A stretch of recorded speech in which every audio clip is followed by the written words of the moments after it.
The Los Angeles Clippers, Kawhi Leonard has just gushed blood. I don't know if you guys saw that. That was wild. Either way, let's talk about this game. I've made a video on every single game today, so check those out. And before we start today's video, let me hear your opinion on the Los Angeles Clippers. And do you think Kawhi's going to stay or he's going to sign with another team this offseason? So let's hop in. What a great game. Really good game. And I think we saw something.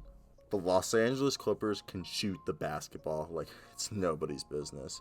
It's actually quite ridiculous to see how good they are at shooting the basketball. I think they were 50% from three. They shot 38 three-pointers and hit 19 of them. If you look at the Denver Nuggets, they shot 36 three-pointers, 31 three-pointers, and only made 36 three-pointers, I'm correct, and only made 11.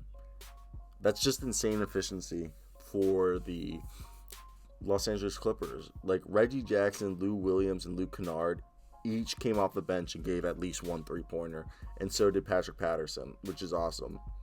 And one thing I want to give this team kudos to is for how good of a rebounding team they are. Surprisingly, like Nicholas Batum. I'm gonna take back. Let me give us a Nicholas Batum moment. Nicholas Batum deserves all the credit that I'm about to give him. I want to talk about last video. I did one on the Clippers, and I said, hey, why the hell is Nicholas Batum playing power forward for them? But I guess Nicholas Batum heard me, and he said, check out my next game. 1 block, 1 steal, 4 assists, 10 rebounds. When did Nicholas Batum become a rebounding guy? I swear, Nicholas Batum, it's been really impressive. This man is 230 pounds. Did he put on weight? I used to think Nicholas Batum was like 205, 215 at most. And he spent, the last couple of years in Charlotte. Was god awful in Charlotte. I want to say that. He was like awful in Charlotte. I hated him in Charlotte. I thought he was one of the worst players.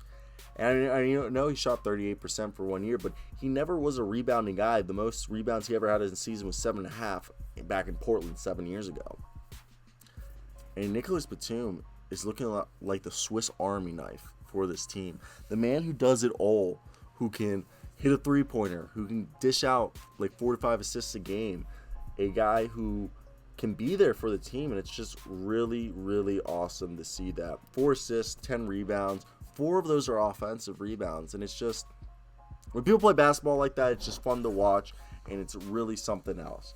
So, Paul George continues to show that the preparation and mental health were the reasons he didn't do good in the bubble. And he continues to shoot amazing from three-point range.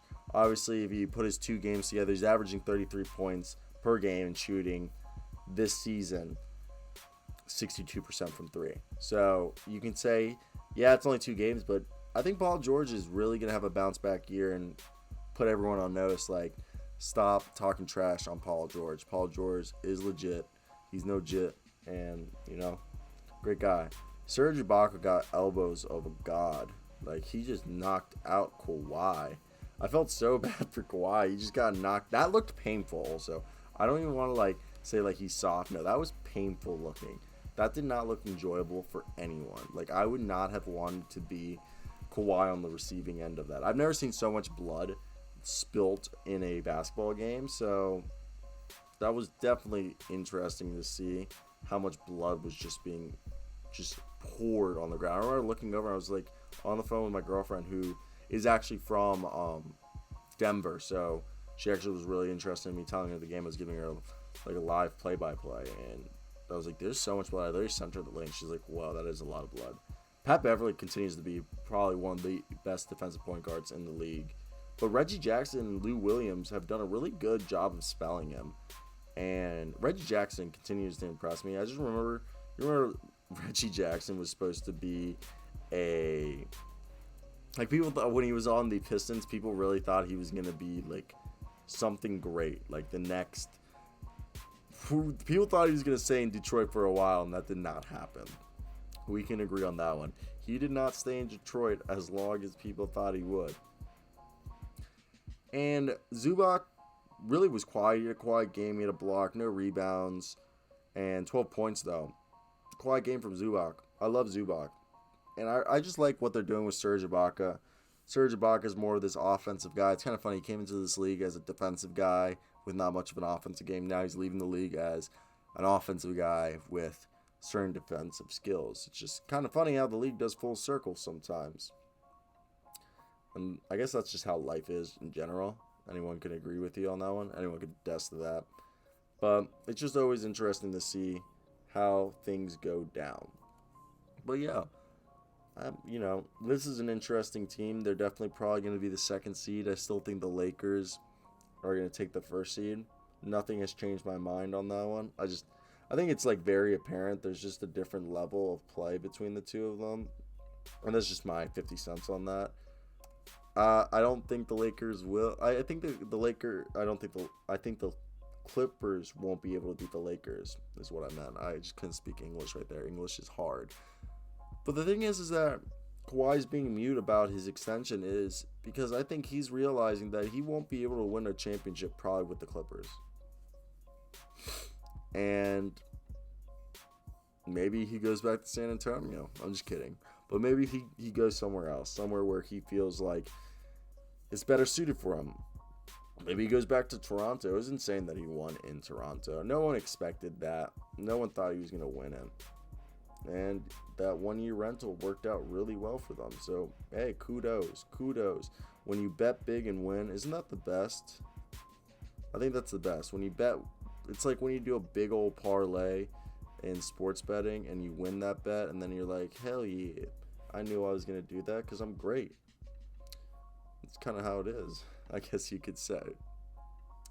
But yeah, that's just the Clippers. They had a good game. Surprised people. Kawhi got knocked out. Thankfully, he didn't break his jaw or get a concussion. That's really the biggest concerns anyone probably had, was that he was actually seriously injured. But hey, he's fine. He ain't no bitch. Mama ain't raised no bitch. So it's just good to see that he was fine. Everything's good. Clippers are a really good basketball team, a team that people should keep their eye on. And he's probably going to be the second seed in the West. Paul George is going to have a revamped season, going to prove all those haters wrong and tell them to buzz out of here. But yeah, that's pretty much the video, guys. We made it to the 7-minute marker. We're making it to 8 minutes. If you're at this part of the video, welcome to the final video. You're part of the end of the video gang. So comment if you're part of the end of the video gang. Gang, buzz. But that's it, guys. Hit the like and subscribe button. I post every day, multiple times a day. And yeah, just hella content from me all the time. I'm going to be amazing. I'm trying to go for 20,000 subscribers by the end of 2021. Let's hit that subscribe button to get to 2K by the end of 2020. As always, guys, I hope you guys have a great day, because I know I will. Till next, guys. Peace out.